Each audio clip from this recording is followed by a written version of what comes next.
Ever heard of a turbine without any blades? It sounds impossible, right? Well, meet the Tesla Turbine, one of Nikola Tesla's most fascinating and misunderstood inventions. Instead of complex bladed fans, this machine uses a stack of simple, smooth discs. So, how does it even work? It's all about two fundamental principles of fluid dynamics: adhesion and viscosity. Tesla believed that machines could be incredibly efficient if they allowed fluids to move along their natural paths. Conventional turbines use blades to abruptly change the direction of a fluid, which creates a lot of turbulence and energy loss. Tesla's design avoids this. Imagine a series of thin, flat discs stacked on a shaft, each separated by a small gap. When a fluid, like steam or air, is injected at the edge of this stack, something amazing happens. The fluid naturally sticks to the surface of the disc's adhesion.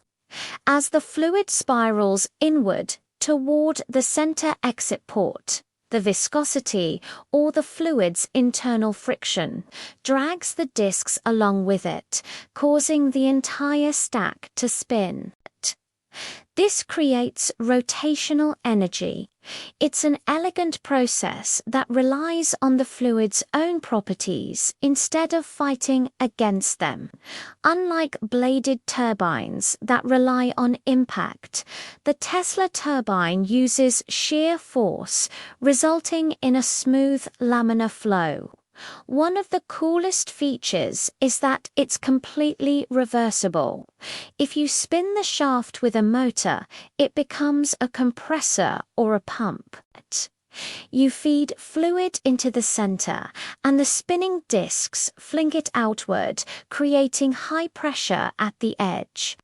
A turbine and a pump in one simple device. That's classic Tesla ingenuity.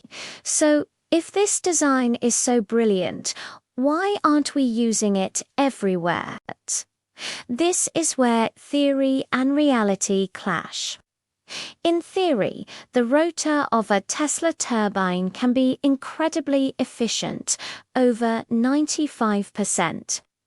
Tesla himself claimed this. The catch is that this high efficiency only occurs under very specific conditions, namely a very low flow rate. To get any meaningful power out of such a low flow, you need a huge number of discs, which makes the machine impractically large and heavy for the power it produces. Practical prototypes have consistently shown much lower overall efficiency than bladed turbines. A major reason for this discrepancy is the energy lost before the fluid even reaches the discs. The nozzles that inject the fluid have to be designed perfectly, and early designs were far from it. Researchers have spent decades tweaking the design, adjusting nozzle angles, disc spacing, and inlet shapes. They found that thinner discs and smaller gaps improve efficiency, but only up to a point.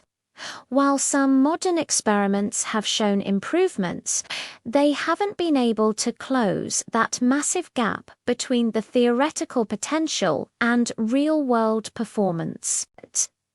Despite its commercial failure, the Tesla turbine has some undeniable advantages. Its simple construction makes it cheap to manufacture and highly reliable. Since there are no blades to wear down, it can handle fluids that are dirty, abrasive, or even a mix of liquid and gas, which would destroy a conventional turbine. The laminar flow means it runs with very little vibration and noise. However, the disadvantages have so far outweighed the benefits. The primary issue remains its low overall efficiency in practical applications. The need for a large rotor to produce significant power is a major hurdle, and surprisingly, there has been very little systematic research into all the potential energy losses or the design of other crucial components like stators. So, is the Tesla turbine a forgotten masterpiece or a flawed concept? The truth is probably somewhere in between. It's a brilliant demonstration of fluid dynamics, but its practical limitations have kept it from mainstream use. Still, the idea isn't dead. Researchers and hobbyists are still captivated by its potential, exploring niche applications where its unique strengths might shine, like in small-scale power generation or for pumping difficult fluids.